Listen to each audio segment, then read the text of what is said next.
dunia dan seisinya ini bagi Allah tak sama nilainya dengan sebelah sayap lalat.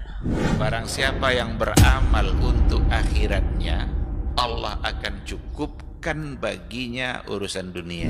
Sayati zamanun 'alan nasi as-sabiru fihim qalqabit al-jamarah. Akan ada satu masa di akhir zaman yang berpegang teguh dengan agamanya seperti orang yang sedang memegang bara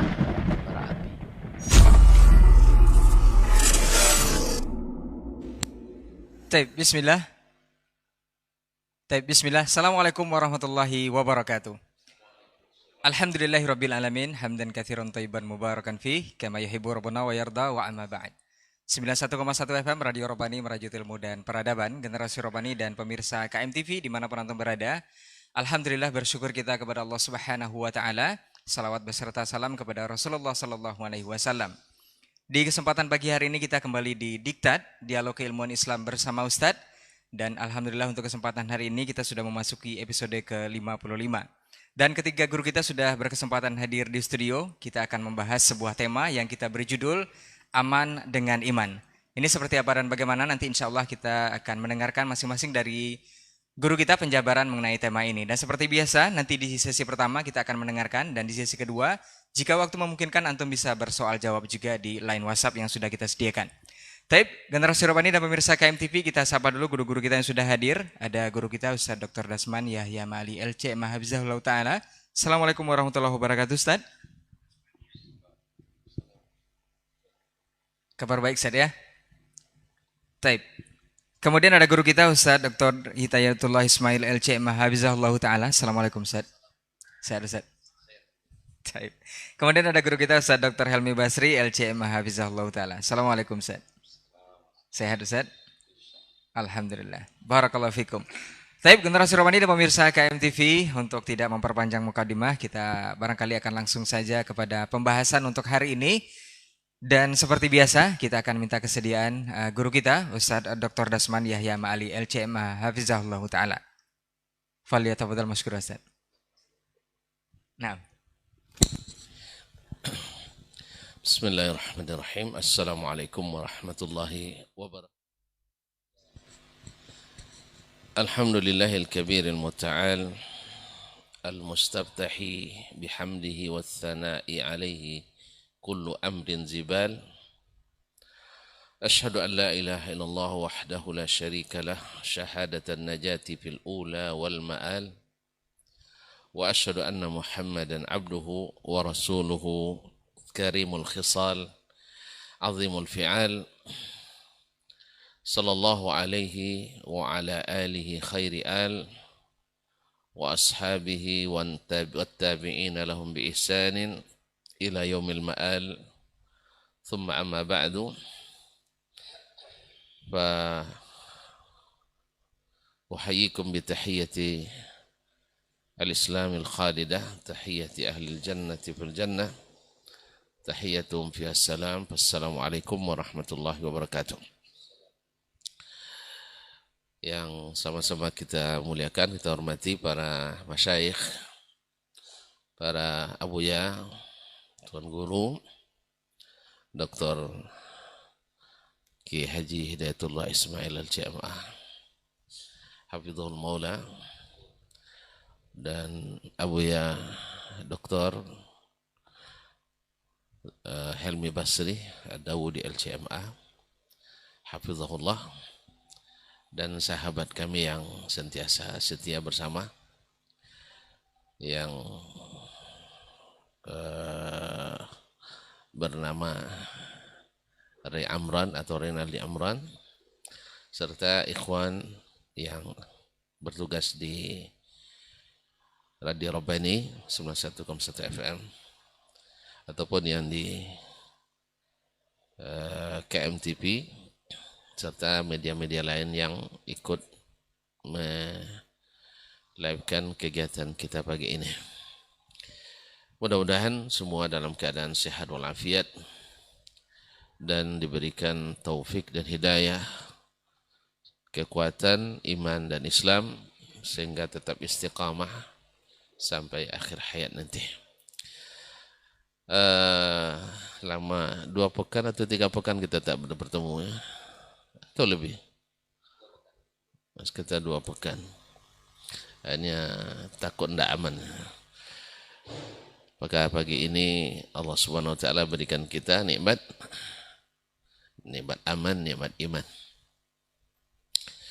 dan nikmat sehat dan sempat. Mudah-mudahan juga dengan niat yang tulus dan ikhlas. Kepadanya kita memohon, mudah-mudahan Allah jadikan ini sebagai amalan yang mendatangkan kebaikan dan dijauhkan daripada segala hal yang dibenci dan yang tidak diinginkan. Para hadirin, para pemirsa, para pendengar yang saya muliakan, yang saya hormati, yang saya cintai, para asatidzah, alim ulama, cerdik pandai, nini mamat, tokoh adat, tokoh masyarakat, serta siapapun yang suara kami ini sampai kepadanya atau siaran ini sampai kepadanya, yang besar tak dipanggil gelar, yang tak bergelar tak disebut nama. Dengan mohon ridha Allah SWT, kita memulai dialog ini dengan judul Iman atau Aman dengan Iman. Ma'asyarul kiram dirahmati Allah, semua orang pasti berharap dia aman-aman saja. Aman agamanya, aman jiwanya, aman ekonominya, aman pendidikannya, aman kesehatannya. Namun dalam keadaan atau dalam kehidupan ini kita mengalami hal-hal yang bersifat fluktuatif, naik turun. Apalagi di zaman yang penuh dengan fitnah hari ini, banyak orang yang merasa hidup sempit di dunia ini. Walaupun kalau kita lihat dari sisi makanan sekarang lebih banyak nampak Ustaz ya. Tapi orang pada mengeluh kelaparan. Rumah sakit hari ini Masya Allah semakin canggih, semakin banyak.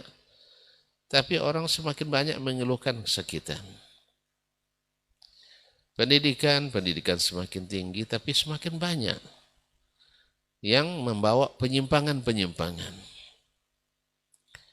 Tentara, alat persenjataan semakin canggih, tapi keamanan semakin terancam. Orang-orang sekarang banyak lihat kecerdasannya dengan metodologi berpikir yang Masya Allah sistematis, tapi banyak pemikiran-pemikiran yang nyeleneh, yang tidak aman. Nah, apa masalahnya? Saya teringat perkataan Imam Abbas radhiyallahu taala anhuma, Inna lil hasanati diya'an fil wajh wa nuran fil qalb wa sa'atan fil rizq wa quwwatan fil jism wa mahabbatan fi qulubil khalq. Inna lil hasanati diya'an fil wajh wa nuran fil qalb wa sa'atan fil rizq wa quwwatan fil jism wa mahabbatan fi qulubil khalq. Wa inna lis-sayyi'ati sawadan fil wajh wa dhulmatan fil qabri wa fil qalbi wa dhiqan fil rizq wa wahnan fil jism wa bughdatan fi qulubil khalq. Sesungguhnya al-hasanah, kebaikan itu, pahala itu membuat wajah membuat wajah bersinar. Wajah itu berseri-seri. Karena tidak bisa dipungkiri orang yang bersedih tidak mungkin wajah berseri-seri. Pasti karena ada kebahagiaan di dalam hati. Karena fisik ini adalah terjemahan dari apa yang tersembunyi. Wa nuran fil qalbi, dan cahaya di dalam hati. Cahaya dalam hati. Hati ini adalah rajanya bagi tubuh kita. Ketika dia diberikan cahaya, maka terang terlihat semuanya. Maka dia memerintahkan hal-hal yang jelas, hal-hal yang bermanfaat. Kemudian wasa'atan rizq, dan melapangkan rezeki. Dan rezeki kaum muslimin dan muslimat tidak bisa diartikan hanya dengan dalam bentuk materi. Rezeki itu lapang sekali. Andainya kita diberikan kecenderungan, ketenangan dan ketentraman dengan salat, itu juga rezeki. Kita senang bersedekah, berinfak, berwakaf, memberikan hadiah, itu rezeki. Kita punya sahabat, orang-orang yang dekat, yang amanah dan setia, rezeki. Dapat anak-anak yang saleh, para pengunjung masjid, masih muda tapi selalu di masjid, dan akrab dengan Al-Quran, selalu menerapkan sunnah Nabi SAW, ada rezeki. Wasa'atan, bahkan rezeki yang dalam bentuk materi. Sedikit tapi lapang. Bukan banyak tapi sempit. Sedikit tapi lapang. Kita mendengar orang yang gajinya Masya Allah 1.500.000, Alhamdulillah. Luar biasa gembiranya. Berbeda dengan orang gaji 30 juta. Tapi muka tidak berseri. Mungkin ada sesuatu. Ma'asyiral kiram dirahmati Allah Subhanahu wa taala. Kemudian wa quwwatan fil jism, dan membuat tubuh itu kuat. Subhanallah. Orang-orang yang taat dan tumbuh dalam ketaatan dan tidak melakukan maksiat, Allah berikan kekuatan pada tubuhnya. Contoh terbaik adalah baginda Nabi alaihissalatu wassalam. Subhanallah. Ketaatan yang senantiasa menghiasi hari-harinya dan jauh dari kemaksiatan, sehingga Allah berikan dia kekuatan lahir dan batin, kekuatan lahir dan batin, kekuatan hati, kekuatan jiwa, dan kekuatan fisik.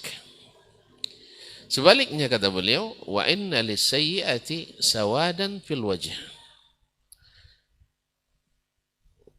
Dosa itu mengakibatkan wajah itu kelam. Walaupun berkulit putih, berkulit kuning, walaupun pakai skincare, pakai lotion dan semacamnya, tapi tak bercahaya.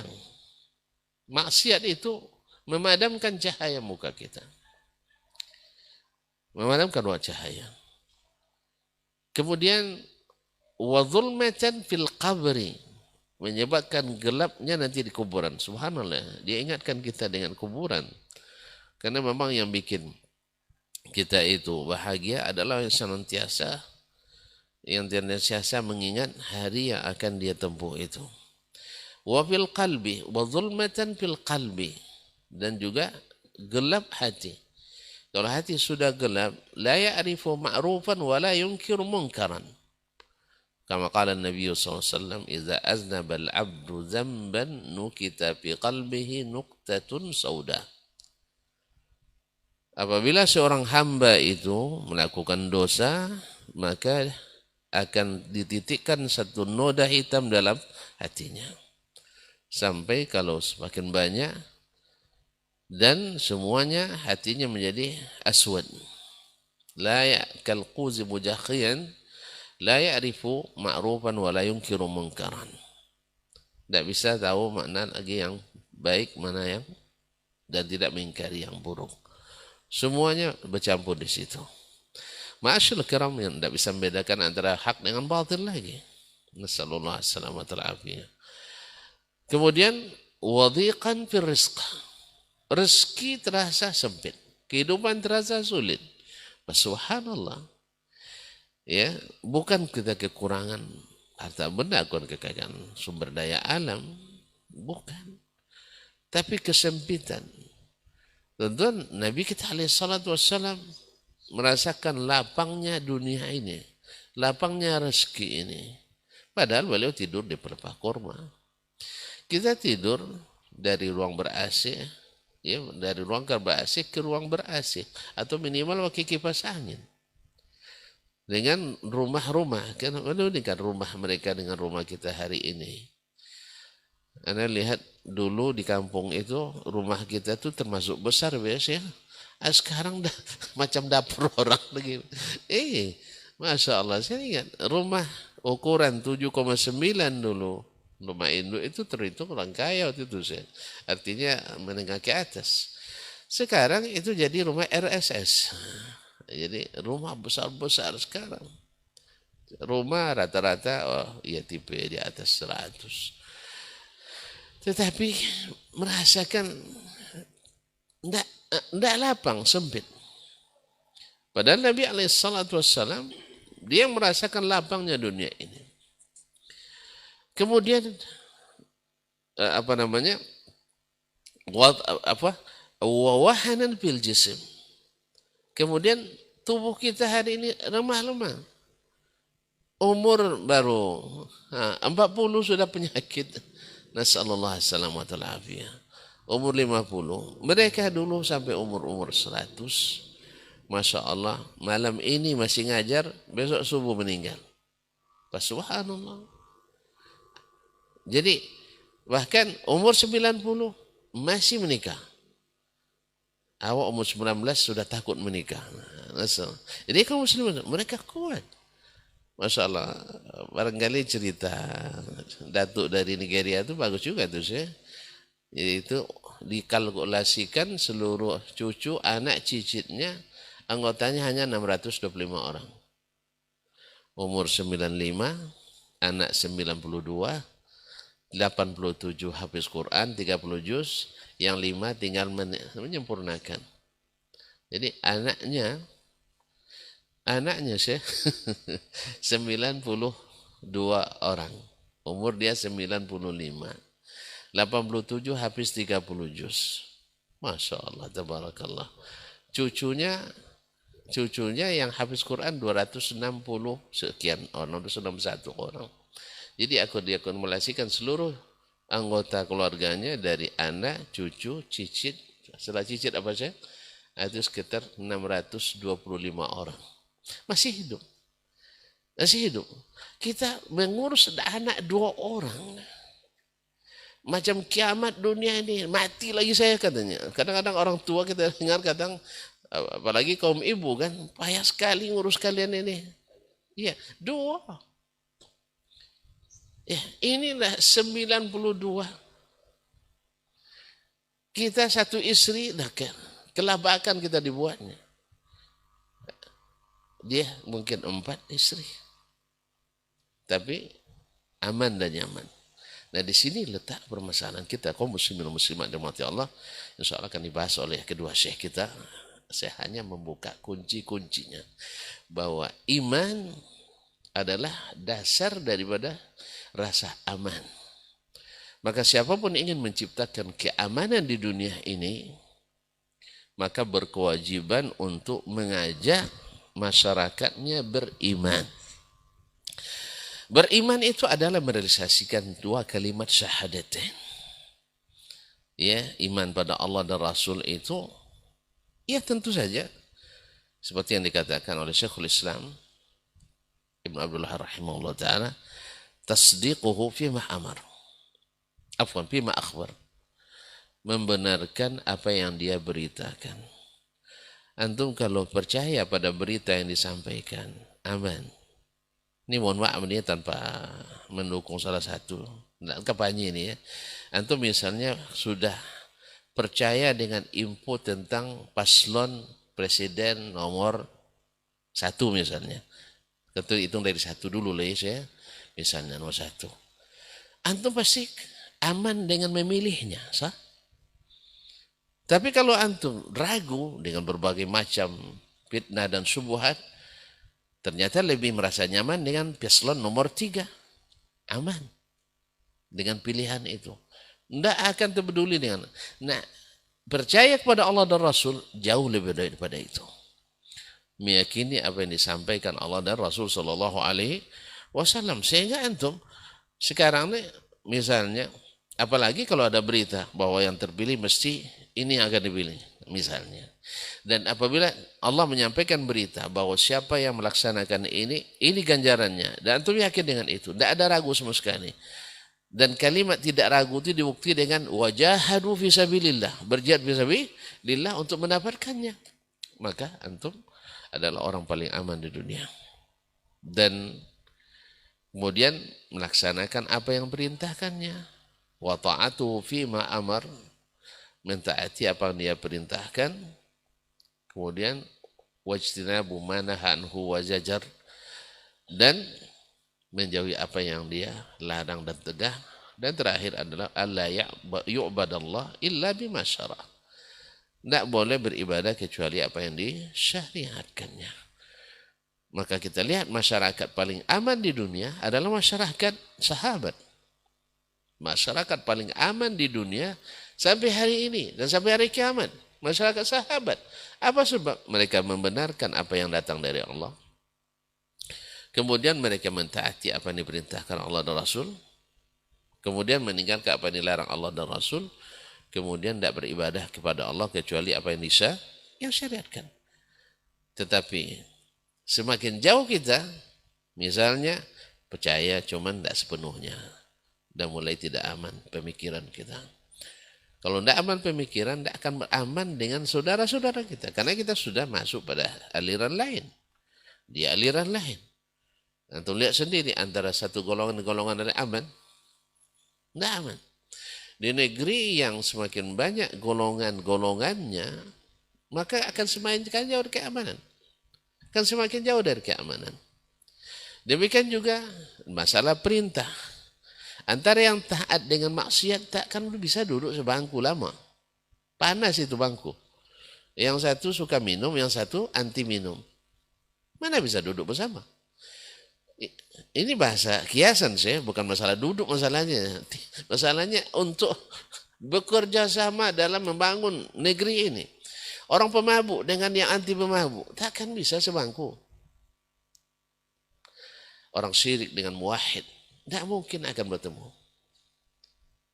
Orang kafir dengan ini tidak mungkin bisa bersatu kecuali dengan syariat Allah Subhanahu wa taala.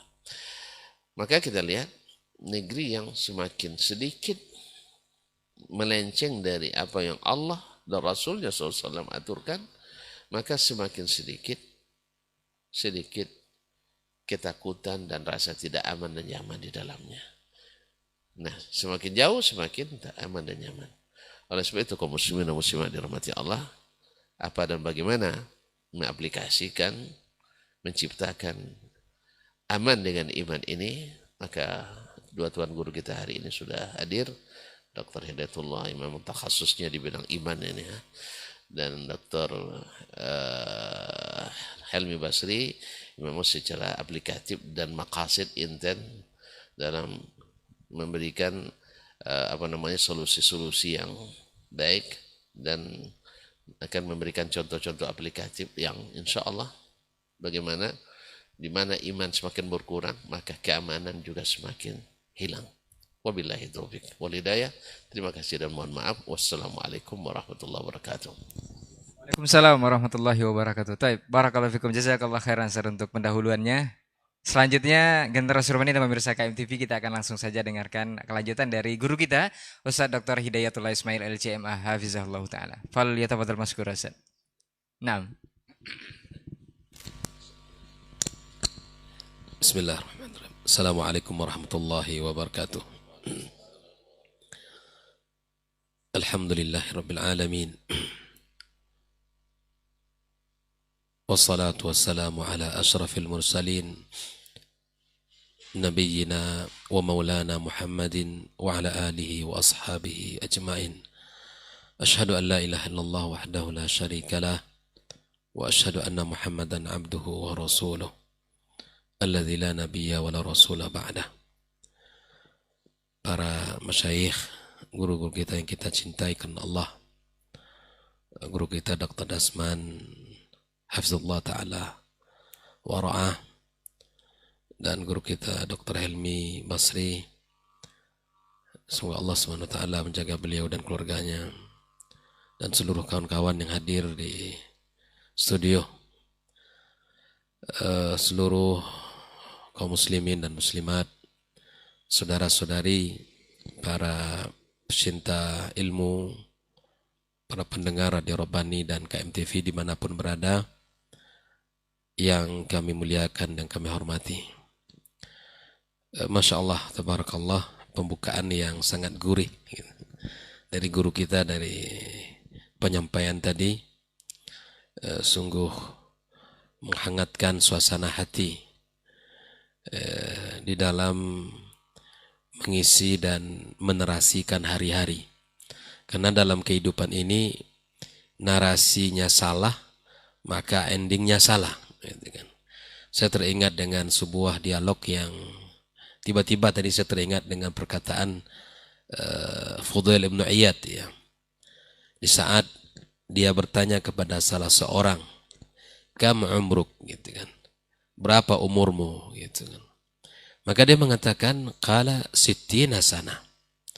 Umur saya 60 tahun. Lalu kemudian Fudail ibn Iyad mengatakan, "Tasiru ilallah munzu sittina sana wa tushiku an tasila ilaihi." Beliau mengatakan bahwa engkau telah berjalan menuju Allah selama 60 tahun, ya. Dan hampir saja engkau sampai kepadanya. Nah, apa pelajaran yang bisa kita ambil dalam sebuah dialog ini, ikhwafillah? Bahwa dalam kehidupan ini perlu sebuah narasi yang benar di dalam sebuah kehidupan. Tujuan kita untuk apa?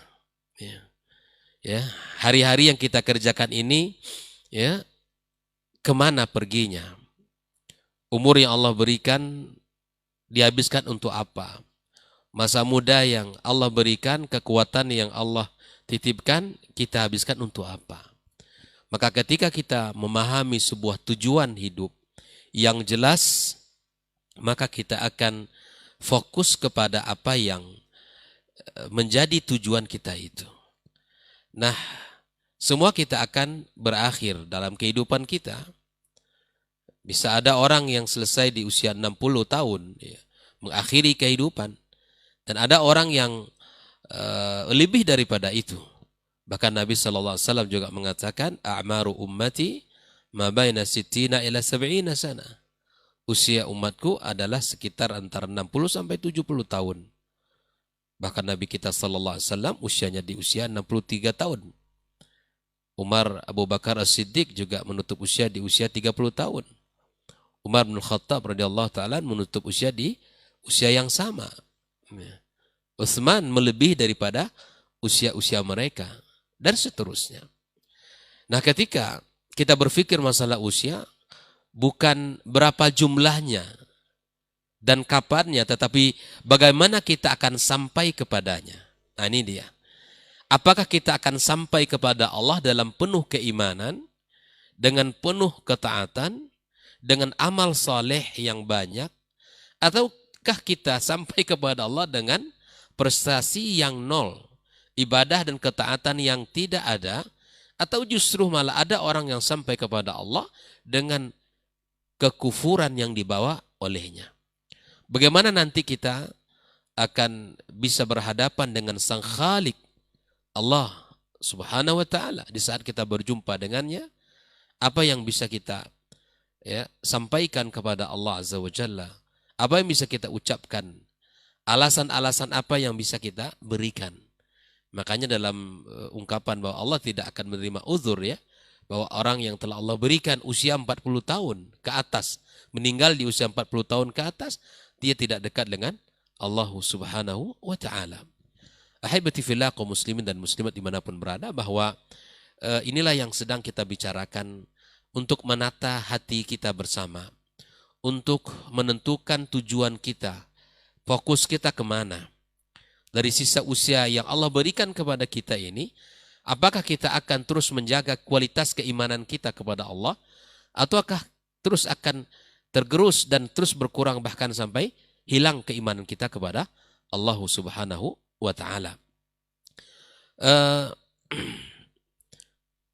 Kaum muslimin dan muslimat rahimakumullah, suatu ketika Rasulullah SAW setelah Fathu Makkah, Nabi SAW mengutus para sahabat untuk menyampaikan satu pesan kepada penduduk kota Mekah, di mana Rasulullah SAW mengatakan, la yadkhulul jannata illa mu'min, bahwa tidaklah masuk surga kecuali orang-orang beriman, kecuali beriman kepada Allah Subhanahu wa taala. Maka Abu Hurairah radhiyallahu taala anhu mengatakan bahwa saya termasuk orang yang mendapatkan mandat dari Nabi SAW untuk menyampaikan pesan-pesan itu. Maka Abu Hurairah berkeliling di kota Mekah, lalu kemudian sampai dia mengatakan hatta sahila sauti, sampai suaranya hilang karena menyuarakan pesan itu, la yadkhulul jannata illa mu'min, tidak masuk surga kecuali beriman. Nah, pesan ini yang mesti kita suarakan hari ini kembali. Di saat tadi disampaikan oleh guru kita, Masya Allah, ya, pendidikan semakin meningkat, tapi kemudian penyimpangan semakin banyak. Ya kan? Di saat kenikmatan Allah berikan, Allah bukakan, tapi kemudian di samping itu, ya, penyakit-penyakit juga semakin bermacam-macam bentuk dan jenisnya. Para pakar, para ahli, para dokter semakin banyak di bidangnya, tapi seiring dengan perkembangan para pakar dan semakin dalam ilmu mereka, begitu juga hadirnya penyakit-penyakit di tengah kita. Ikhwafillah, kalau semua itu, ya, adalah bagian hal yang kita risaukan, ada lagi hal yang paling penting yang untuk kita risaukan, yaitu keimanan kita kepada Allah Subhanahu wa taala. Dalam kehidupan dunia ini, tak seorang pun yang bisa lepas daripada ujian dan cobaan. Mungkin ada orang yang Allah hilangkan nikmat darinya pendapatan dia, atau mungkin dia di PHK dari pekerjaan, atau ada orang yang Allah uji dengan sebuah penyakit sehingga dia tidak bisa lagi menikmati, ya, yang selama ini hidangan yang ia sukai. Atau ada orang yang kemudian Allah cabut, orang-orang yang ia cintai, Allah kembali kepadanya. Nah, semua ujian-ujian itu, semua bentuk cobaan-cobaan itu, jika dia bersabar kepada Allah, jika dia ihtisab kepadanya, Allah akan ganti dengan pahala yang berlipat-lipat. Allah Subhanahu wa taala katakan, innama yuwaffas sabiruna ajruhum bighairi hisab. Setiap ujian yang dilewati oleh orang beriman, kalau dia sikapi ujian itu dengan kesabaran kepada Allah, menghadapi ujian-ujian itu, Allah akan berikan pahala. Allah akan berikan ganjaran yang tiada batas. Tapi ada satu hal, ikhwafillah, yang jika ini dicabut oleh Allah Subhanahu wa taala, maka tiada gantinya, yaitu iman kepada Allah Subhanahu wa taala. Sampai Nabi kita alaihi salatu wassalam, di saat dia mengatakan bahwa berlindung kepada Allah Subhanahu wa taala, jangan sampai musibah yang menimpanya dan menimpa umatnya merugikan agamanya, merugikan keimanannya. Apa doa Nabi kita sallallahu alaihi wasallam? Allahumma la taj'al musibatana fi dinina. Ya. Jangan engkau jadikan, ya Allah, musibah itu menimpa agama kami, merugikan keimanan kami. Jangan. Karena kalau itu dicabut Allah, hilang dalam kehidupan kita, tak ada gantinya. Ya, hilang tanpa ganti. Tidak ada gantinya. Kalau yang tadi, musibah dan ujian yang kita sebutkan tadi semua, jika kita bersabar dan kita ihtisab kepada Allah Azza wa Jalla, maka kemudian, ya, Allah Subhanahu wa taala akan berikan ganjaran yang lebih baik daripadanya. Tapi apabila ini dicabut, maka kemudian tidak ada yang bisa menggantikannya. Oleh itu, ikhwafillah rahimakumullah, disinilah kita duduk mudzakarah bersama, bagaimana keimanan kita ini meningkat, bagaimana keimanan kita ini tumbuh menjadi subur, karena keimanan itu adalah sebuah kelezatan. Ahibati fillah, kaum muslimin dan muslimat rahimakumullah. Nah, seluruh kenikmatan yang kita rasakan di dunia ini, ya, maka dia akan terputus dengan berakhirnya kita di dunia. Tapi ada satu kenikmatan. Apabila kenikmatan ini terus terjaga dan kita bawa sampai meninggal dunia, maka kelezatan nikmat itu akan terus kita rasakan bahkan sampai kita di bawah tanah sana. Apa dia? Yaitu nikmat iman. Nikmat yang disebut oleh para ulama nikmat mutlaqah. Nikmat yang memang tidak ada batas kita menikmati kelezatannya. Baik ketika di dunia, nikmat iman akan membawakan keamanan, nikmat iman akan memberikan jaminan keselamatan, nikmat iman akan memberikan ketentraman, nikmat iman akan memberikan kepada kita kedamaian. Banyak sekali manfaatnya.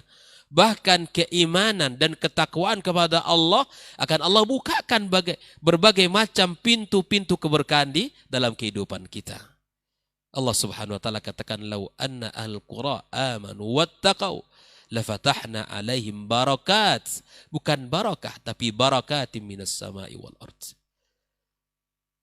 Syaratnya keimanan, ketakwaan. Allah akan bukakan dan sebuah jaminan. Ya. Jaminan dunia kita adalah keimanan. Jaminan akhirat kita adalah keimanan.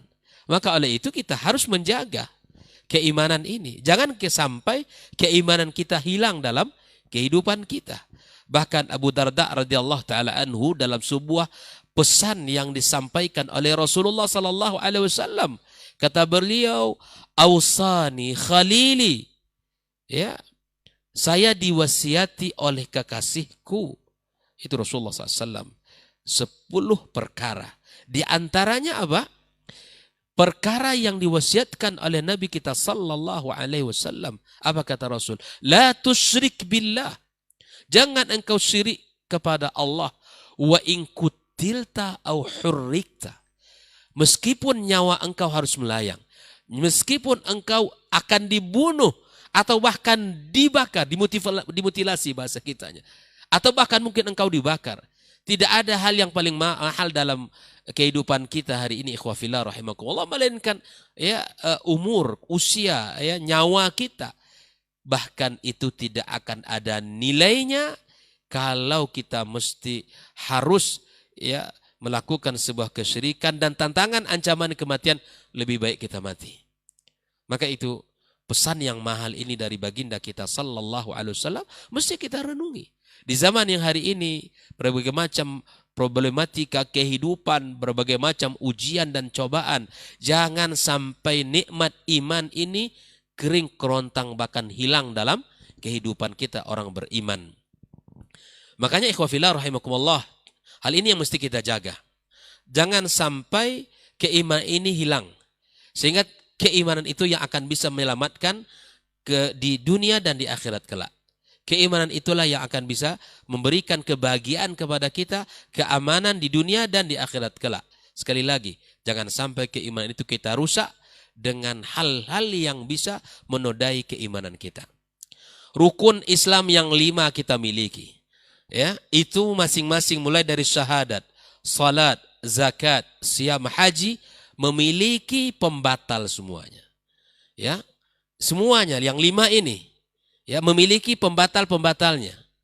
Pembatal syahadat ada, pembatal salat ada, pembatal zakat ada, pembatal puasa, pembatal haji, semuanya ada. Namun apabila kita melakukan pembatal salat kita, barangkali puasa kita tidak batal. Atau misalnya batal salat kita, batal puasa kita, zakat kita tidak batal. Tetapi apabila batal yang pertama, ya kan? Batal yang pertama, 4 setelah itu akan batal. Ini penting untuk kita jaga.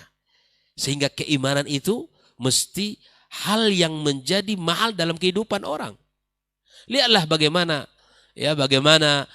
Bilal bin Rabah disiksa habis-habisan, ya. Dia tidak menyerah karena dia paham bahwa iman itu hal yang mahal. Bagaimana Ammar ibn Yasir, ya, dia mengakhiri kehidupannya dengan siksaan. Enggak masalah karena dia tahu betapa pentingnya iman itu. Dan ini yang mesti kita ajarkan kepada anak-anak kita. Kita tumbuhkan dalam diri kita, keluarga kita hari ini. Makanya di antara bentuk doa Nabi Ibrahim alaihissalam, ikhwafillah, apa doanya? Ya, wajnubni wa baniya an na'budal asnam. Jauhkan diriku dan keluargaku dari menyembah berhala. Ini pelajaran mahal bagaimana kita menjaga keutuhan iman kita. Karena keimanan itu akan batal dengan kesyirikan kita kepada Allah. Wajnubni wa baniya an na'budal asnam. Ada sebuah ungkapan ulama tafsir ketika dia mengatakan membaca firman Allah ini, ya, wa may ya'manul bala ba'da khalilir rahman. Siapakah orang yang lebih menjamin selamat daripada musibah ini daripada siapa? Ibrahim alaihissalam. Tidak ada. Artinya apa? Bahwa kita lebih penting, lebih perlu terhadap doa ini. Ya kan? Wajnubni wa baniya an na'budal asnam. Kalau kita belajar dari urutan doa Nabi Ibrahim ini, ada pelajaran mahal yang akan kita petik di situ. Beliau mengajarkan tentang urutan doa. Ya. Hal yang penting untuk kita minta, untuk kita seru dan mohon kepada Allah agar Allah jaga akidah ini. Agar Allah jaga keimanan kita ini. Bukan keimanan kita saja, tapi keimanan anak keturunan kita. Lihatlah urutan daripada doa Nabi Ibrahim alaihissalam. Ya, diminta ya agar Allah jaga dia, keluarganya dari apa? Dari kesyirikan kepada Allah Subhanahu wa ta'ala. Baru setelah itu Nabi Ibrahim meminta yang lain. Bahkan di antara urutan-urutan doanya itu baru terakhir ya, warzuqhum minas samarati la'allahum yashkurun. Jadi kalau rezeki itu terakhir baru diminta. Kalau kita jujur sajalah, sering mintanya di depan itu kan. Ya subhanallah. Ya, inilah pelajaran mahal. Ya, tak lupa kita Allah merzukni rizqan wasi'an halalan thayyibah. Minta penyelamatan akidah, minta agar Allah jaga iman, ini sangat jarang. Maka putar tuh cara kita berdoa. Urutkan dulu doa yang pertama diminta agar Allah selamatkan akidah, Allah selamatkan iman anak keturunan kita, terakhir lalu rezeki. Kenapa ikhwafillah? Disinilah para ulama juga mengatakan bahwa apa gunanya rezeki banyak, apa gunanya harta melimpah ruah kalau iman tiada. Bahkan ya tidak akan ada gunanya. Apa yang kita miliki dari kekayaan harta benda kita, kekayaan dunia ini kalau iman itu tidak kita miliki. Malah oleh karena itu ikhwafillah rahimakumullah, kita harus memahami bagaimana kehidupan kita ini harus kita jaga, harus kita pahami. Hal yang paling utama dan yang paling pokok adalah keimanan. Tidak boleh ya hilang dalam kehidupan kita. Kemudian di dalam menjaga keimanan ini ya paling tidak ya kita dipesankan oleh Allah Subhanahu wa taala ya ayat yang sering dikutip oleh para khatib, wala tamutunna illa wa antum muslimun. Kita menjadi seorang muslim ahlus sunnah wal jamaah. Ya, kalaupun mungkin kita tidak bisa menjaga salat malam ya, atau mungkin tidak bisa menjaga puasa sunnah yang terjaga setiap Senin, Kamis, Ayyamul Bid, atau hari-hari yang dianjurkan untuk berpuasa, kita tidak bisa melakukan ibadah-ibadah yang lain, tapi paling tidak kita berada di atas muslim dalam akidah ahlus sunnah wal jamaah ala fahmi salafil ummah, sudah cukup. Kita mati dalam keadaan itu, jauh dari kesyirikan, insya Allah kita akan menjadi orang-orang yang ya aman di dunia dan aman di akhirat, insya Allah ta'ala. Wala tamutunna illa wa antum muslimun. Yang kedua, ya kita berusaha menjadi muslim yang menjaga akidah keimanan. Yang kedua ikhwafillah, hal yang penting di antara cara menjaga iman kita, cara menjaga agama kita, Allah Ta'ala berpesan, wala talbisul haqqa bil batil. Jangan kalian campur adukkan al-haq dengan yang batil.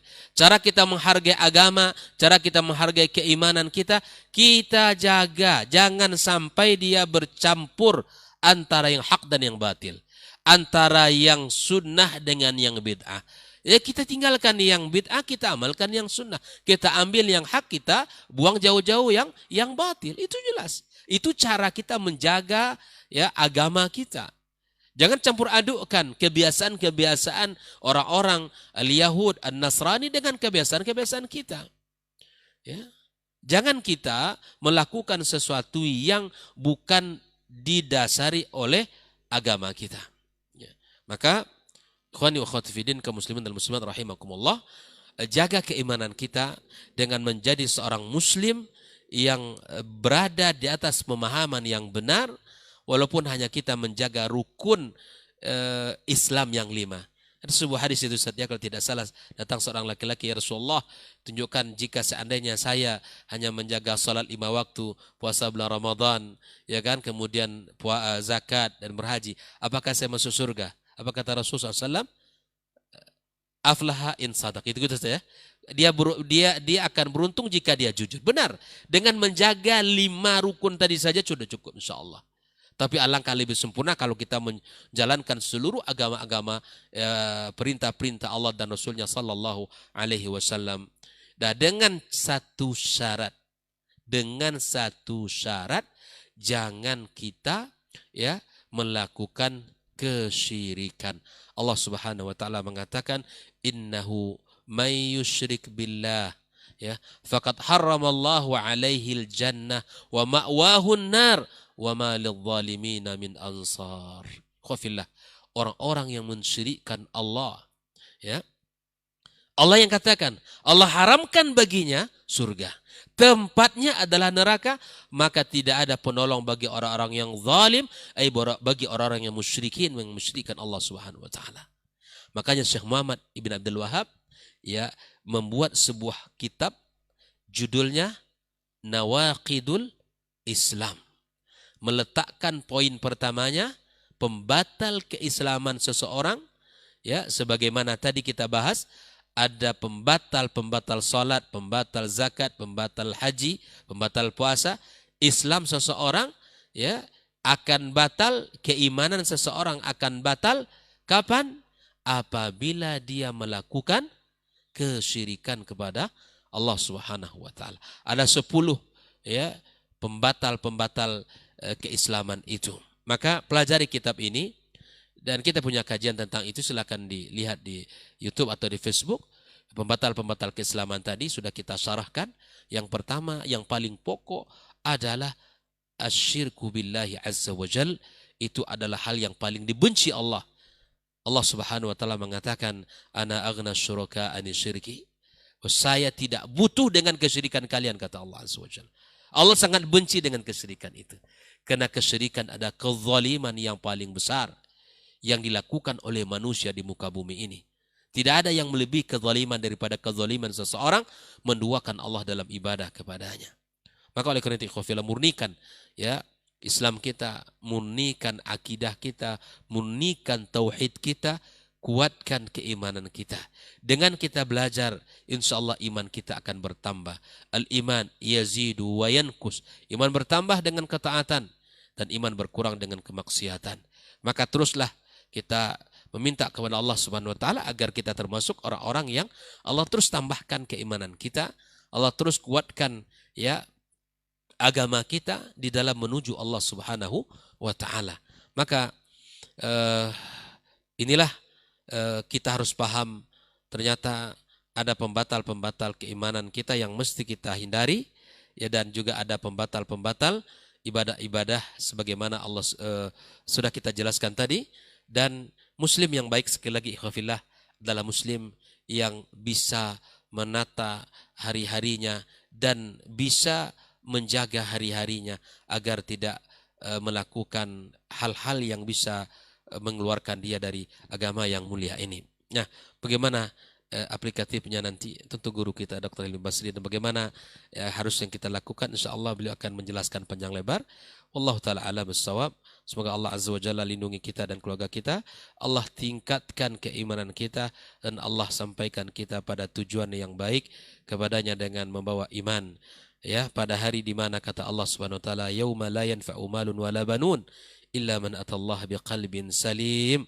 Hari di mana tidak lagi berguna harta dan kekayaan kita, anak keturunan yang kita banggakan, kecuali dengan membawa hati yang selamat, ya, penuh dengan keimanan, jauh dari kesyirikan. Mudah-mudahan kita termasuk orang-orang muwahhidin yang jauh dari kesyirikan-kesyirikan. Wallahu ta'ala alam, wa sallallahu ala nabiyyina Muhammadin wa ala alihi wa sahbihi wa sallam, wa subhanakallahumma bihamdik asyhadu an la ilaha illa anta astaghfiruka wa atubu ilaik. Wassalamualaikum warahmatullahi wabarakatuh. Jazakallah khairan Ustaz untuk lanjutan materi kita di kesempatan hari ini, dan kita akan dengarkan selengkapnya kembali dari guru kita Ustaz Dr. Helmi Basri LCMA hafizahullah taala. Fal yatafadhal mashkur Ustaz. Naam Ustaz. Bismillahirrahmanirrahim. Assalamualaikum warahmatullahi wabarakatuh.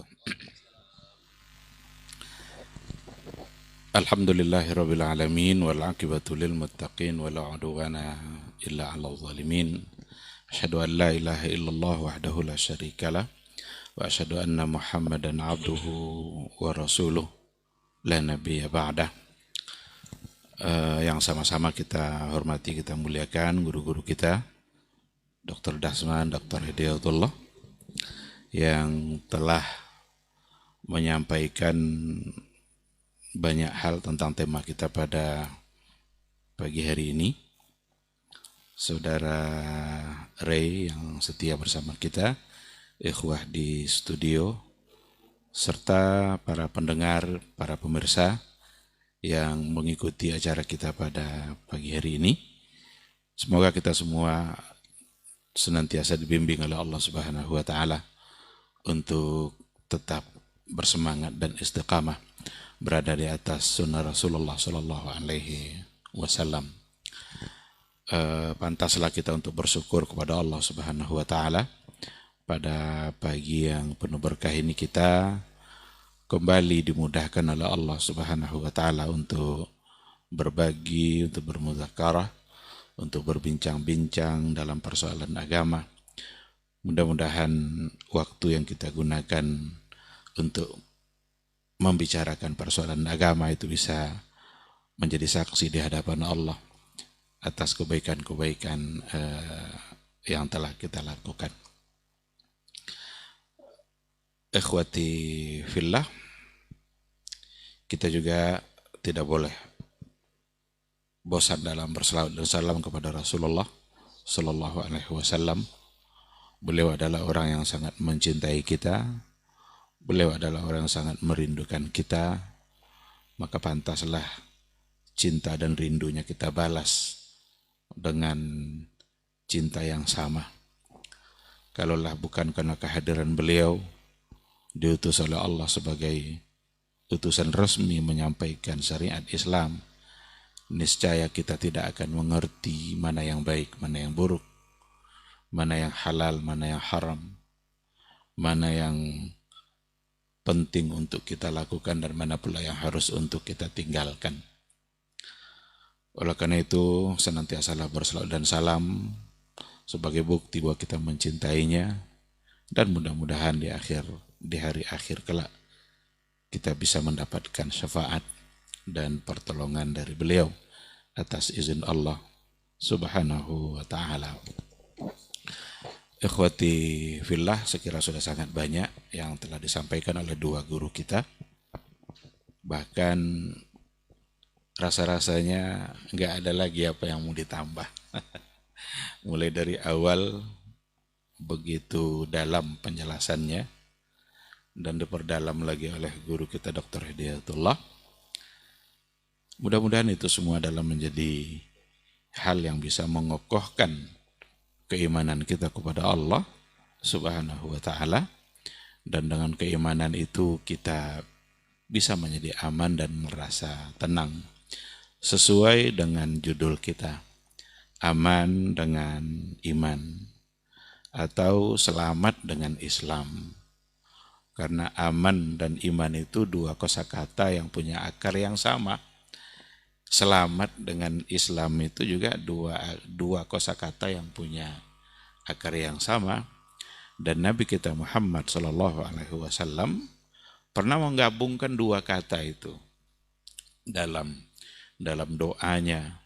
Seperti doa ketika memasuki bulan Ramadan, itu ada doa Rasul sallallahu alaihi wasallam, Allahumma ahillahu alaina bil amni wal iman wassalamati wal islam. Nah, jadikan bulan itu adalah sesuatu yang memberikan, mengokohkan keimanan dan memberikan keamanan. Selamat dengan Islam. Nah, oleh karena itu memang tidak bisa dipisahkan. Kalau seandainya kita ingin aman, memang hanya dengan iman. Dan kalau seandainya kita ingin selamat, memang hanya dengan Islam. Tidak ada cara lain. Saya ingat di antara surat-surat Rasulullah Sallallahu Alaihi Wasallam yang dikirimkan oleh beliau kepada raja-raja. Apa di antara isinya? Aslim taslam. Aslim taslam. Islamlah kamu, niscaya kamu selamat. Itu artinya sama dengan berimanlah kamu, niscaya kamu aman. Oleh karena itu kita tidak boleh salah dalam mencari konsep untuk mendapatkan keamanan. Dan keamanan ini bisa dimaknai dengan kebahagiaan, ketenangan jiwa. Karena semua orang ingin berbahagia. Semua orang ingin jiwanya tenang. Cuma dengan cara yang salah. Ketika caranya salah, tentu hasilnya tidak akan sesuai dengan yang diharapkan. Ada orang yang menganggap kebahagiaan, ketenangan hidup itu ada pada harta. Maka habislah waktunya untuk mencari harta itu. Karena dia mengira kebahagiaan itu ada pada harta itu. Ketika harta sudah didapat, sudah melimpah ruah hartanya, bahagiakah dia? Belum pasti juga. Ada orang yang lebih semakin sengsara ketika punya harta. Tidur aja bayar. Sampai harus minum obat dulu biar bisa tidur. Padahal dia sudah punya banyak harta. Ada pula di antara sebahagian yang menganggap bahwa kebahagiaan itu ada pada jabatan. Maka berupayalah untuk mendapatkan jabatan itu walaupun caranya salah. Nipu-nipulah, bohong-bohonglah asal dapat jabatan. Karena memang dia menganggap kebahagiaan dan ketenangan hidup ada pada jabatan. Ketika jabatan itu didapat, pastikah dia berbahagia? Tidak ada juga jaminannya. Barangkali secara zahir orang memandang dia berbahagia, mobil mewah, mobil ganti-ganti, uang banyak, rumah bertingkat-tingkat. Mungkin secara zahir orang menilai. Tetapi hati dia yang menentukan, yang mengatakan apakah benar-benar berbahagia atau tidak. Bermacam-macam cara orang untuk mencari kebahagiaan, ketenangan. Ternyata itu semua tidak ada yang bisa memastikan kebahagiaan itu. Nah, kalau seandainya kebahagiaan itu diambil dan dicari dengan cara yang diajarkan oleh Rasul kita, maka yakinlah insya Allah pasti kita akan mendapatkan kebahagiaan. Bukan hanya di dunia, tetapi juga kebahagiaan di akhirat kelak. Dan Rasul mengajarkan bahwa kebahagiaan itu tidak semata-mata hanya pada harta. Dan kebahagiaan itu juga bukan pada persoalan dunia, bukan pada jabatan. Tapi ketenangan dan kebahagiaan itu, keamanan, rasa tenang itu ada pada hati. Hati yang lapang, hati yang tidak ada rasa dendam, hati yang selalu berserah diri kepada Allah Subhanahu wa ta'ala. Dan itulah yang akan benar-benar membuat kita menjadi berbahagia. Ketika kita menyandarkan kehidupan kita kepada Allah yang maha dalam segala-galanya. Kalau kita mau harta, Allah maha kaya. Kalau kita mau dunia ini sesungguhnya adalah milik Allah Subhanahu wa ta'ala. Mintalah kepada Dia, dan apa yang Dia berikan itulah yang terbaik untuk kita. Orang-orang yang beriman kepada Allah, apa yang telah diberikan oleh Allah, dia pasti akan merasa ridha. Warda bima qasamallahu laka. Ridhalah kamu dengan apa yang telah dibagikan oleh Allah untukmu.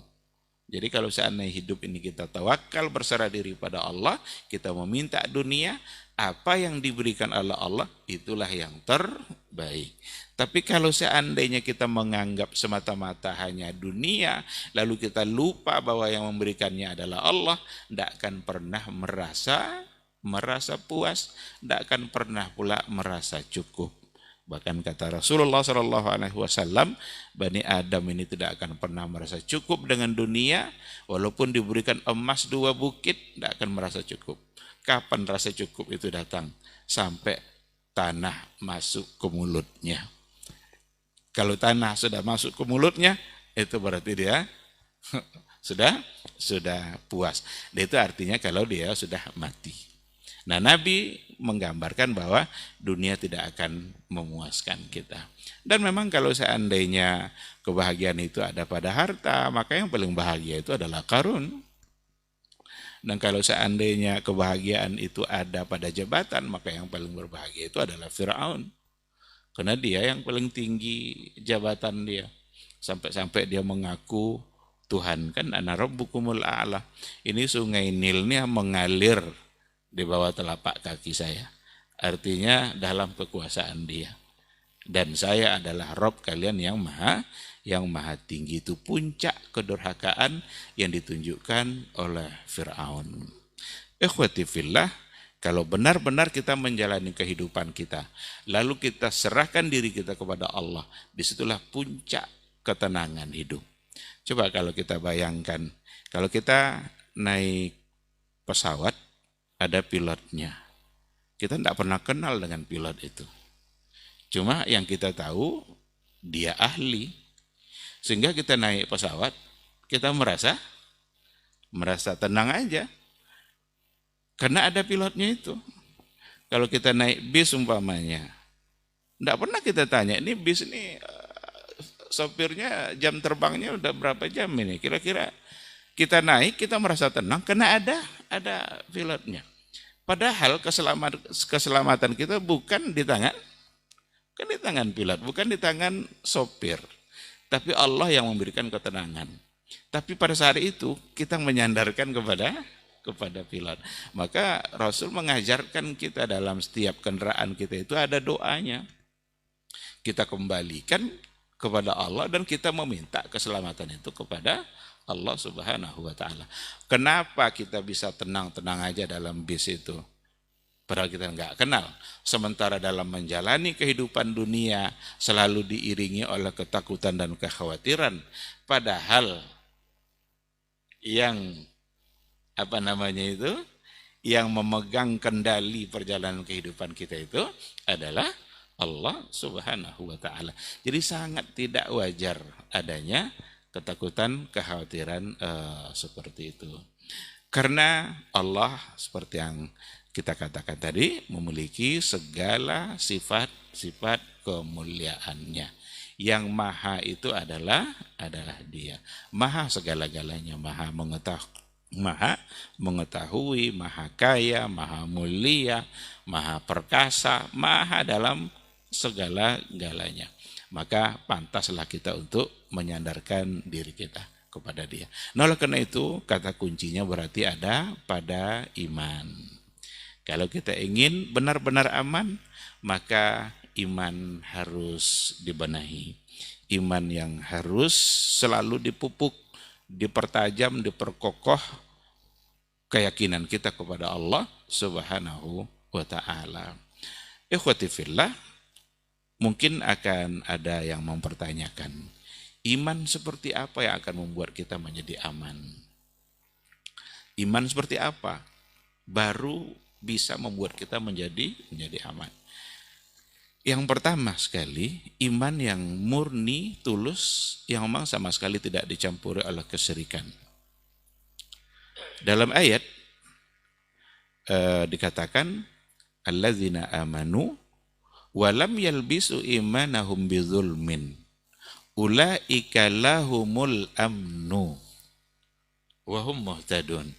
Orang-orang yang beriman dan dia tidak mencampuri keimanannya itu bizulmin, dengan kezaliman. Kezaliman di sini ditafsirkan juga oleh Rasul langsung itu dengan bisyirkin, dengan syirik. Artinya iman yang tidak dicampuri oleh syirik. Lalu apa kata Allah setelah itu? Ulaika lahumul amnu. Mereka itulah orang yang akan benar-benar aman. Nah, jadi awalnya ada kata iman, ujungnya aman. Wa hum muhtadun. Dan mereka itulah orang yang benar-benar mendapat petunjuk. Itulah orang yang benar-benar berada dalam petunjuk Allah. Iman yang ada di hatinya sama sekali tidak ada dicampuri sedikit pun dengan unsur-unsur kesyirikan. Inilah yang akan aman. Memang kalau saat ini kita lihat penafsirannya, ada di antara para ulama yang menafsirkan aman di sini nanti di mahsyar, aman dalam hisabnya, aman ketika ditimbang, ada proses nanti di mahsyar itu dia melalui sirat, melalui jembatan. Tetapi penafsiran itu kan bisa berkembang. Tidak mesti keamanan yang dimaksud di situ hanya dalam persoalan akhirat nanti. Akhirat itu tujuan akhir yang kita harapkan. Tapi juga aman dalam kehidupan kita di dunia. Dan ternyata memang syirik itu membuat kita selalu dihantui oleh rasa takut dan rasa khawatir. Kalau kita sudah sering bermain dan perkara-perkara syirik, itu akan membuat kita menjadi ada rasa takut, rasa khawatir. Ada orang yang terlanjur berfoto 3 orang. Muncul ketakutannya. Ini yang di tengah-tengah mati nih. Ini kan ada unsur kesyirikan ini. Lewat aja burung gagak di atas rumahnya, mulai dia ketakutan. Ini siapa yang mau mati ini hari ini?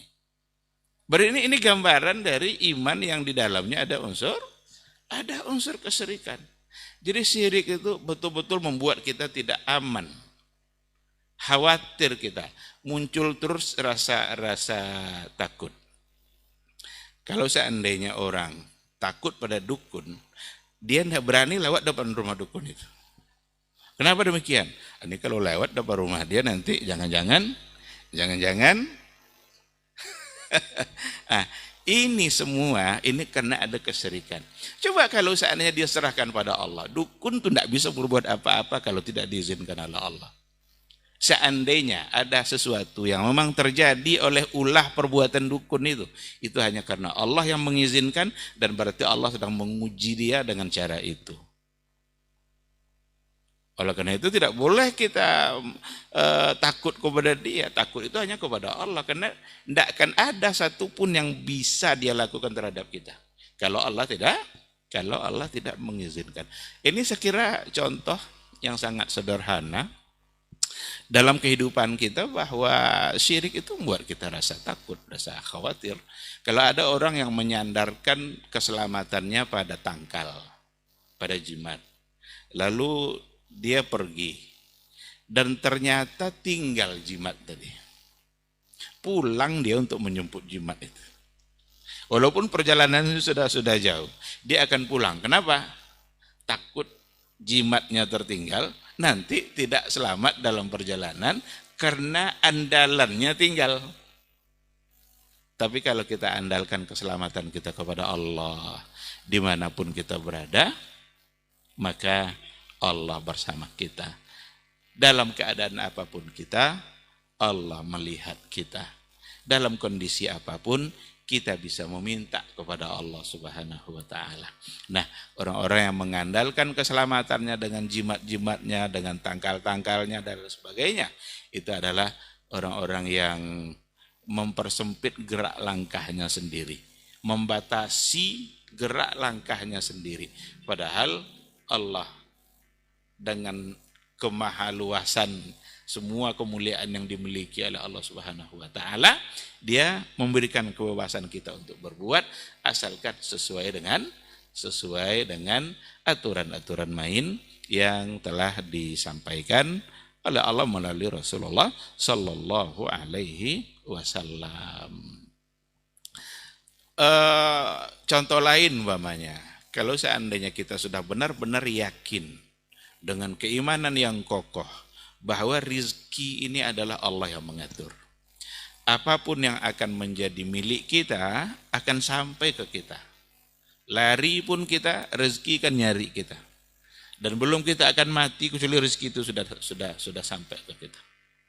Kalau kita sudah yakin seperti itu, maka insya Allah akan hilang kecurigaan dalam menjalani kehidupan. Sekarang berapa banyak kecurigaan hanya karena persoalan harta. Atasan takut sama bawahannya. Bawahan cepat naik pangkat, atasan takut. Kenapa demikian? Jangan-jangan satu saat nanti dia pula yang jadi atasan saya. Maka dihalang-halangi itu berkas-berkas itu. Tidak mau diparap, tidak mau ditandatangan. Kenapa? Yang tadi itu ada kekhawatiran. Tapi kalau seandainya hidupnya diserahkan kepada Allah, rezeki adalah Allah yang ngatur, seharusnya bersyukurlah kalau ada bawahan yang cepat naik pangkat. Berarti atasannya atasan yang hebat. Atasan yang hebat itu adalah atasan yang mampu mempercepat bawahannya naik pangkat. itu atasan yang hebat. Sama dengan guru yang hebat itu guru yang mampu melahirkan murid yang hebat. Bahkan kalau perlu hebat dari gurunya.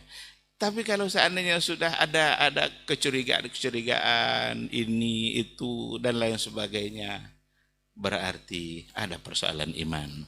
Dan itu menggambarkan bahwa iman dia tidak membuat dia menjadi tenang. Imannya tidak menyumbangkan ketenangan hati, kebahagiaan jiwa, rasa aman, karena dia tidak menyandarkan hidupnya kepada Allah Subhanahu wa ta'ala. Jadi saya kira akan banyak contoh dalam kehidupan kita. Dan itulah pada poin yang pertamanya, agar iman itu benar-benar mendatangkan keamanan, itu adalah iman yang jauh dari kesyirikan.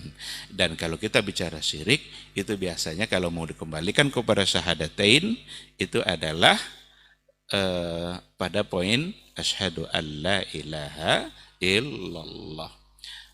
Kalau kita bawa nanti pada bagian yang kedua, asyhadu anna Muhammadar Rasulullah, iman yang seperti apa pula kalau hubungan yang seperti itu adalah iman yang tidak dicampuri oleh perkara-perkara baru dalam beragama, karena dia semata-mata mengimani Rasul sebagai utusan Allah, serta hanya ingin mengamalkan risalah yang diajarkan oleh Rasulullah Sallallahu Alaihi Wasallam. Kalau seandainya sudah mulai ditambah-tambah, sudah mulai dibuat-buatkan hal-hal yang baru, niscaya itu tidak akan mendatangkan ketenangan juga, tidak akan mendatangkan rasa aman juga. Justru hal-hal yang baru itu membuat kita sering menjadi susah. Agama ini sangatlah mudah, tetapi orang-orangnya saja yang mempersulit. Agama yang diajarkan Nabi itu sangatlah mudah, dan Nabi sendiri yang mengatakan seperti itu. Inna hadzal dina yusrun wa la yusaddadina ahadun illa ghalabah. Sesungguhnya agama ini sangatlah mudah, dan tidak ada yang akan kalau ada orang mencoba untuk melawannya, dia pasti akan kalah sendiri. Nah, betapa Islam ini mengajarkan kita dalam beribadah begitu mudah, tetapi dengan ulah manusia, maka dia mempersulit dirinya sendiri dalam beribadah. Kalau kita sudah mempersulit diri, kita nanti akan merasa bahwa amal kita itu tidak sempurna kecuali dengan cara seperti itu, dan disitulah muncul kesulitan demi kesulitan. Diberikan contoh umpamanya, dan tentu contohnya akan sangat banyak sekali. Ketika melaksanakan ibadah haji, di situ ada namanya tawaf. Rasulullah Shallallahu Alaihi Wasallam memberikan kebebasan kepada orang yang berhaji, orang yang bertawaf untuk membaca doa apa saja dalam setiap putaran tawafnya. Satu saja yang diberikan patokan doa khusus oleh Nabi antara rukun Yamani dengan Hajar Aswad. Yang perlu diulang-ulang adalah Rabbana atina fid dunya hasanah wa fil akhirati hasanah wa qina azabannar. Itu rukun Yamani dengan rukun Aswad, Hajar Aswad. Yang selebihnya bacalah doa apa saja. Cuma kadang-kadang ada sebagian orang yang sudah mengatur dengan caranya sendiri. Putaran pertama mesti ini doanya, putaran kedua mesti ini doanya, putaran ketiga mesti ini. Pada saat putaran ketiga mesti ini itu ternyata belum selesai doanya. Padahal dia sudah sampai ke garis untuk putaran yang keempat. Berdiri lama di sini biar selesai doa tadi. Akhirnya diinjak oleh orang lain. Sulit dia jadinya. Dia telah mempersulit dirinya sendiri. Berarti ini ada persoalan iman di sini. Iman kepada Nabi.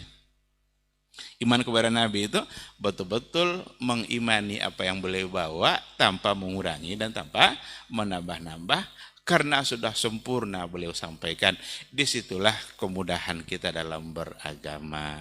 Tapi kalau sudah mulai ada perubahan-perubahan, dirubah-rubah, ditambah-tambah, persoalan-persoalan baru dalam agama, sampai ada keyakinan kalau tidak begini nanti agama tidak sempurna, dia sekali lagi telah mengurung dirinya dengan sesuatu yang menyulitkannya, padahal agama telah memberikan kemudahan di dalam kehidupan. Jadi itu satu contoh, saya kira contohnya tentu akan sangat banyak sekali. Intinya, kalau seandainya benar-benar kita ingin merasakan ketenangan dalam hidup, ketenangan jiwa, kebahagiaan, bagaimana hati kita selalu lapang, itu memang harus dengan iman, harus dengan cara yang telah disampaikan oleh Rasulullah Shallallahu Alaihi Wasallam. Betapa nikmatnya hidup yang dijalani oleh Nabi. 3 hari tidak berasap dapurnya. Ya Aisyah, ada tidak pagi ini sarapan? Oh, tidak ada ya Rasulullah. Kalau begitu ini saim. Kalau gitu saya puasa. Lapang sekali hidup ini oleh Nabi. Umar bin Khattab tidur di bawah pokok korma, datang utusan raja. Dari mana itu? Dia nanya-nanya, mana raja kalian? Raja itu mengira Umar itu punya istana besar. Ditunjukkanlah oleh sahabat, raja kami itu yang tidur di bawah pohon korma itu. Kaget dia, itukah raja kalian? Ini benar-benar ketenangan hidup. Tidak ada siapapun yang dia takuti, kecuali hanya Allah Subhanahu wa ta'ala. Kalau seandainya tidak punya iman seperti itu, jangankan takut sama orang, bahkan dia takut sama dirinya sendiri. Dan itu adalah puncak dari ketidakbahagiaan yang dialami kalau sudah takut sama dirinya sendiri. Curiga sama istri, curiga sama anak. Apa ketenangan yang akan bisa dirasakan? Kalau seandainya sama istri saja sudah curiga. Maka sekali lagi, hanya dengan iman kita akan merasakan aman dunia wal akhirah, dunia dan akhirat. Saya kira ini sekadar tambahan, mudah-mudahan dapat dipahami insyaallah. Subhanakallahumma wa bihamdika asyhadu an la ilaha illa anta astaghfiruka wa atubu ilaik. Assalamualaikum warahmatullahi wabarakatuh. Waalaikumsalam warahmatullahi wabarakatuh. Taib, jazakallah khairan Ustaz untuk materi kita di kesempatan hari ini dari guru kita Ustaz Dr. Dasman, Ustaz Hidayatullah dan juga Ustaz Dr. Helmi Basri. Kita mencoba dulu para pencinta KMTV dan juga generasi Robani yang menyimak kita. Ada di Bapak Adi Suryadi di Pontianak, ada juga Bapak Amardin Pane di seputaran Subang. Kita akan membacakan pertanyaan yang sudah masuk di 082174909911. Ini dari seputaran Jambi, Ustaz. Dari Pak Ambo. Assalamualaikum, Ustaz. Barakallahu fikum jami'an untuk Ustadz semuanya dan para pemirsa yang ada di sana. Ustadz, saya ingin bertanya bagaimana dengan pendapat yang mengatakan kalau bagi kaum salafi itu pemilu itu haram, tapi hasilnya mesti ditaati. Gimana nih Ustadz? Apa sikap kita dalam pemilu yang berlaku di negeri ini saat ini? Agar kita aman dengan iman kita terhadap poin tersebut. Jazakallahu khairan Ustadz untuk tanggapannya. Nah Ustadz.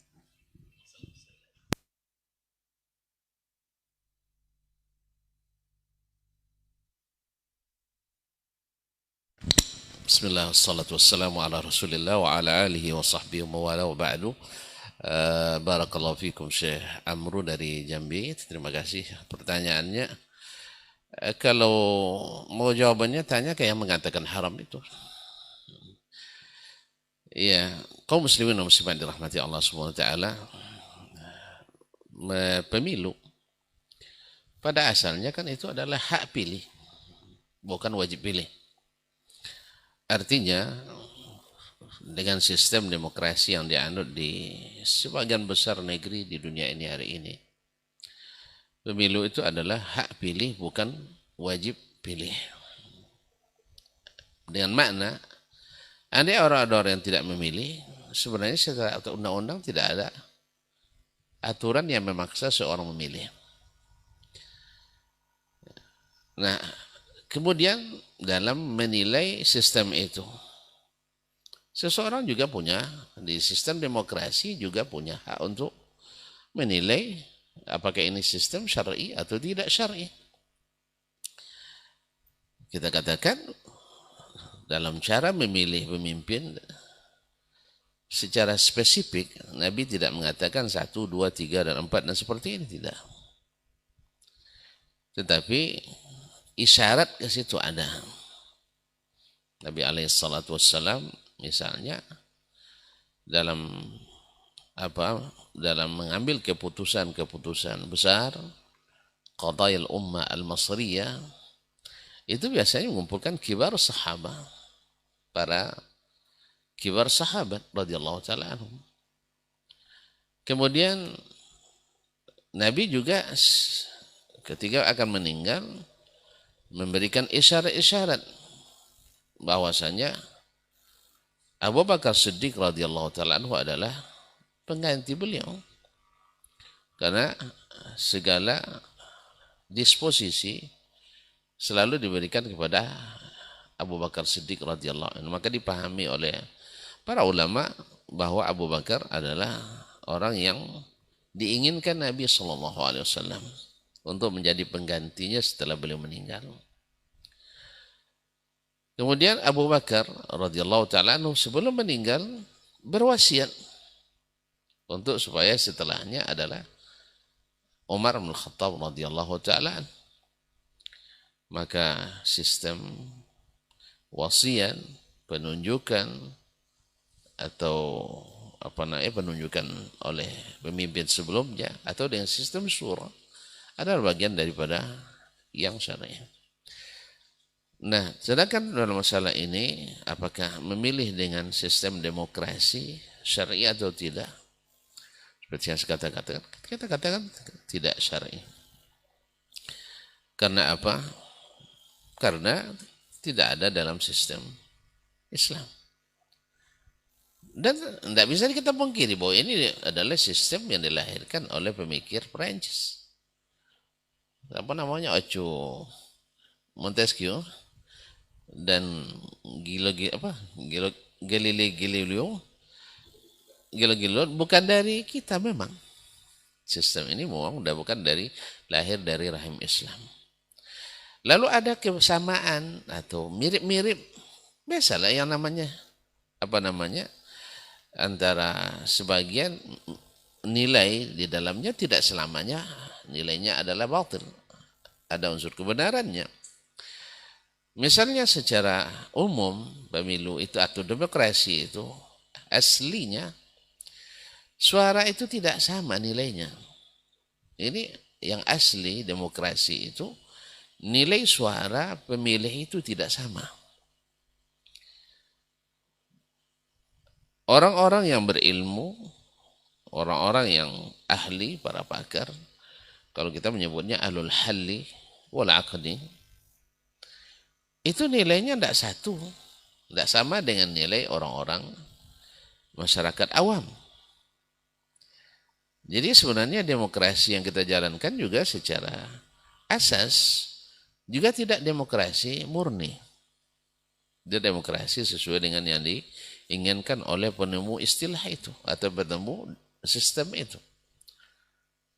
Misalnya antara profesor doktor seperti yang beliau kata tadi, orang yang berilmu tinggi, sama dengan narapidana nilainya sekarang ini. Bahkan mohon maaf, kabarnya orang yang dengan ADP, ODJ, nah, harus pakai istilah sekarang Ustaznya. Ya, enggak bisa, kalau enggak pakai istilah enggak menang kita. Harus pakai istilah. Ya, orang dengan dan gangguan jiwa juga punya suara sama dengan suara orang yang Masya Allah menghabiskan waktu menuntut ilmu di bidang yang dia geluti puluhan tahun. Sama nilainya. Nah, dari sinilah akhirnya produk-produk yang dihasilkan tidak seperti yang diinginkan. Sehingga mutu daripada yang diharapkan, kualitas dari yang dipilih dengan sistem ini adalah tidak tinggi pada umumnya. Karena apa? Karena syarat dengan hal-hal yang menyimpang dari garis demokrasi yang seharusnya.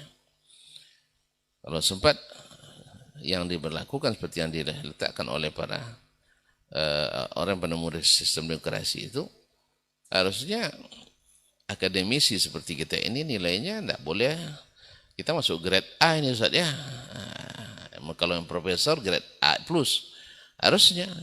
Kalau nilai profesornya 5, 1 pemilih nilai masalah suara ada minimal 4 Ustaz. Tapi sekarang tidak.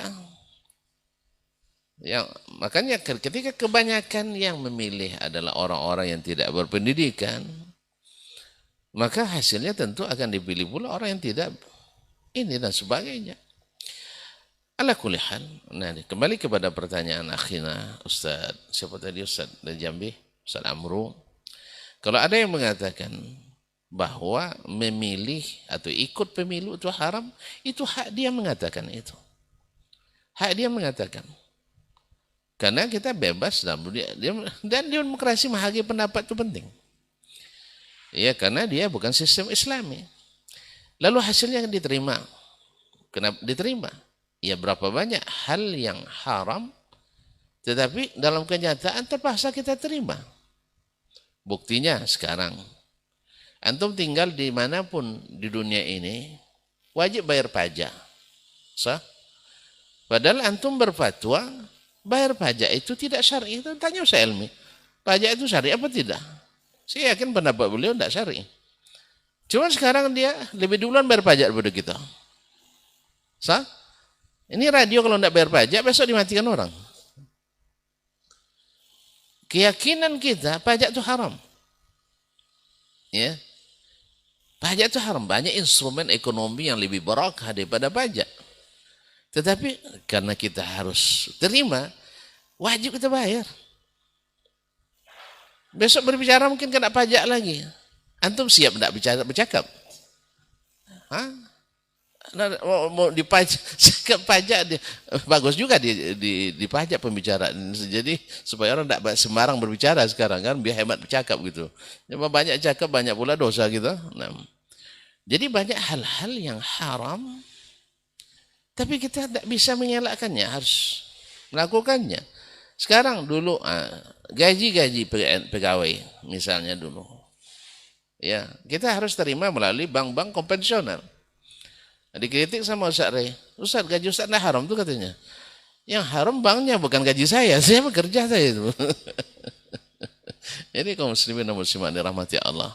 Jadi kenapa antum terlalu baperan sekali ketika kaum salafi misalnya mengatakan pemilu haram tidak syar'i? Itu pendapat biasa kan, antum orang liberal malah. Antum kan liberal.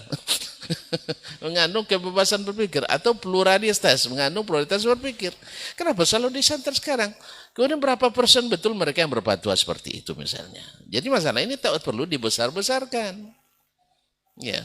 Sebagaimana antum berfatwa dia syar'i, antum punya dalil apa tidak? Kan juga tidak.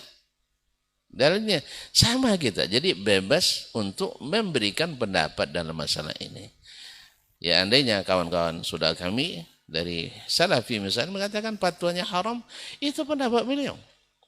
Saya hormati. Dia tidak mau memilih, hak pilih, tak boleh dipaksa. Kecuali nanti sudah berubah undang-undang, wajib pilih. Atau wajib pilih, kembali lagi tadi, haram tapi harus kita taati. Ya, dulu di zaman Orde Baru, atau untung tidak hidup di Orde Baru, untung lah. Ya, kalau kami merasakan itu, wajib pilih, walaupun undang-undangnya hak pilih, tapi wajib pilih. Di hari pemilu jangan coba-coba berkeliaran. Kalau tidak menuju KPU, menuju apa namanya, TPS, antum kena tangkap. Dianggap kaum separatis nanti.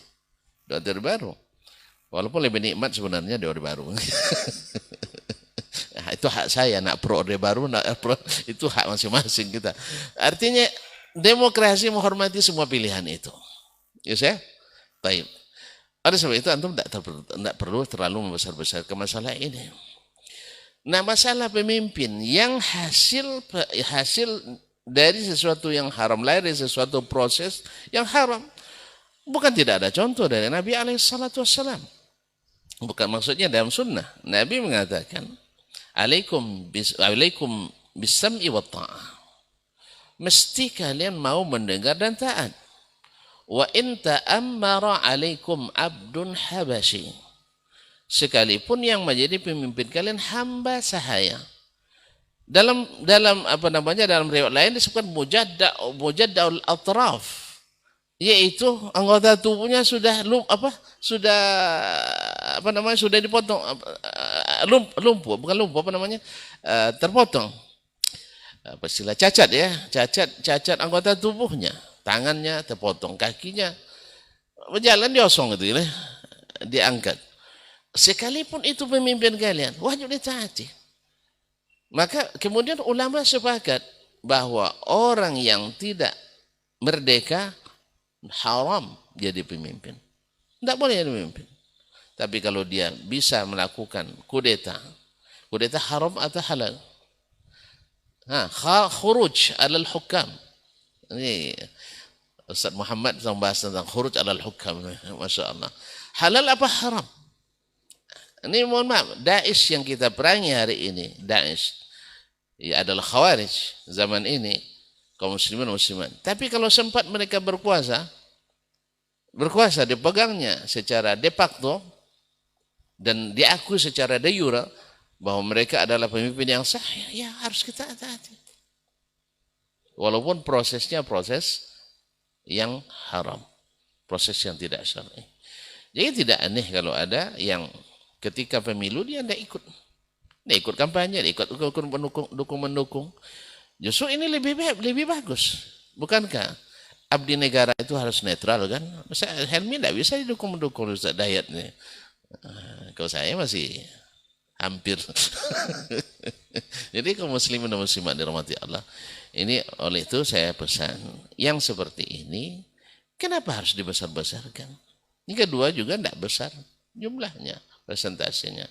Yang ketiga, walaupun berpendapat itu haram, kawan-kawan kita dari Salafi juga menganjurkan untuk ikut memilih. Atau jangan usah kata haram lah ya, tidak syar'i. Karena haram itu ngeri kita dengarnya kan, tidak syar'i. Tapi kadang-kadang harus ada irtikabu akhaffi ad-dararaini. Atau mimbabi darul mafasidil a'la, yang lebih tinggi, lebih berat dengan melakukan mafsadah yang lebih ringan. Jadi di sini masalah. Jadi oleh sebab itu jangan kita perkeruh masalah ini. Kita perlu kondusivitas, perlu kedamaian, perlu ketenangan, perlu ini. Masing-masing silakan berpendapat, tapi jangan dipaksakan orang untuk berpendapat seperti kita. Antum berpendapat syar'i, teruskan, jalankan. Antum berpendapat tidak syar'i, itu hak antum berpendapat. Kalau saya mengatakan terus terang, saya katakan ini bukan cara yang syar'i. Ya kalau boleh saya ingin yang memilih itu orang-orang seperti Dr. Helmi atau Hidayat dan semisalnya para ahli pakar di bidang ekonomi, pakar di bidang syar'i, pakar di bidang sosial dan sebagainya. bukan semua kita yang milih. Bukan semua kita. Tapi karena sistem sudah menetapkan dulu dipilih anggota dewan, mulai pula orang tak percaya sama dewan. Karena dewan di dewan-dewani kan, di macam-macam lah dengan isu-isu miring. Akhirnya suruh masyarakat yang milih. Mesti ikut masyarakat milih, semakin kacau kita. Ya, kawan-kawan sepakajian pun bertumbuh kadang gara-gara berdebat capres cawapres, berdebat pula para pendukung dia bawa. Lebih parah debat yang dia bawa pula. Itu jangan. Saya kalau boleh berpendapat, ini demokrasi ya, saya boleh pendapat, tidak boleh ada debat cawapres itu, tidak boleh. Capres, cawapres jangan disuruh berdebat. Apalagi, mohon maaf, sistem yang dianut dengan debat sekarang mirip dengan cerdas cermat anak SSD SMP. Disuruh pula milih suara. Seolah-olah ini presenternya lebih berkuasa dari mereka orang-orang hebat itu. Alhamdulillah. Saya tidak suka. Mohon maaf. Ya, sekelas profesor diperlakukan seperti orang ikut lomba cerdas cermat. Saya lama ikut cerdas cermat Ustaz, kayak gitu dulu. Diatur seperti itu. Dan sedemikian rupa harusnya juga yang menjadi hakim mereka orang yang lebih tinggi martabatnya. Ini lebih tinggi martabatnya, para ahli. Ini suruh presenter, mohon maaf ya, bukan merendahkan profesi presenter dan selalu. Host ada bidangnya. Ini bidang ilmiah. Ya. Jadi oleh sebab itu kalau saya boleh berpendapat, debat yang diadakan dia ikut-ikut juga lagi. Dulu kan tidak ada debat di Amerika, tidak ada debat di Eropa, tidak ada debat di sini. Sekarang ada di Amerika debat, ikut pula kita debat. Akhirnya apa yang terjadi? Membuka aib, membuka kekurangan, dan habis itu setelah debat tidak mau salaman lagi karena marah. Kan akhirnya menjadi macam-macam nanti dibully orang kita. Oleh sebab itu kalau saya usulkan jangan adakan debat. Kalau ada pun debat jangan dihadiri atau jangan disiarkan secara terbuka. Kalau nak hadir juga orang-orang yang pakar dan ahli dan sebagainya. Supaya tidak semakin luas jurang pemisah antara kita masyarakat. Mohon maaf, pertanyaan itu sangat penting sehingga saya jawab dengan jawaban yang panjang. Terima kasih. Ada tambahan pasti? Dipersilakan. Ada tambahan Ustaz mengenai sikap kita? Taib, Afwan. Taib, jazakallah khairan untuk jawaban yang sudah dijabarkan oleh guru kita Ustaz Dr. Dasman. Mudah-mudahan ini juga bisa mencerahkan kita sebagai warga negara Indonesia. Padahal poin kita tadi tidak ada pembicaraan ke sana, Ustaz ya. Cuman pertanyaan yang muncul ke sana. Mudah-mudahan kita juga aman dengan keimanan yang sudah disampaikan oleh guru-guru kita tadi. Dan insya Allah di pekan depan sepertinya kita akan bersama lagi dengan tema yang berbeda. Jazakallahu khairan Ustaz untuk waktu dan juga ilmunya. Mudah-mudahan kita bisa berdiskusi lagi di pekan depan. Jazakallah khairan juga untuk antum yang sudah bergabung dan sudah melayangkan pertanyaan. Mungkin ada beberapa pertanyaan yang tidak bisa kita jawab. Nanti pekan depan insya Allah kita akan bacakan kembali. Afwan untuk semua salah kata dan khilaf bicara kita tutup dengan doa kafaratul majelis. Subhanakallahumma wa bihamdika asyhadu an la ilaha illa anta astaghfiruka wa atubu ilaik. Wassalamualaikum warahmatullahi wabarakatuh.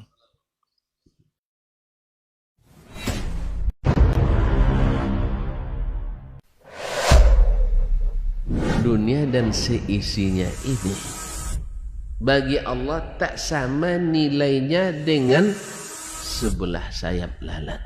Barang siapa yang beramal untuk akhiratnya, Allah akan cukupkan baginya urusan dunia. Sayati zamanun 'alan nasi as-sabiru fihim qalqabit al-jamarah. Akan ada satu masa di akhir zaman yang berpegang teguh dengan agamanya seperti orang yang sedang memegang bara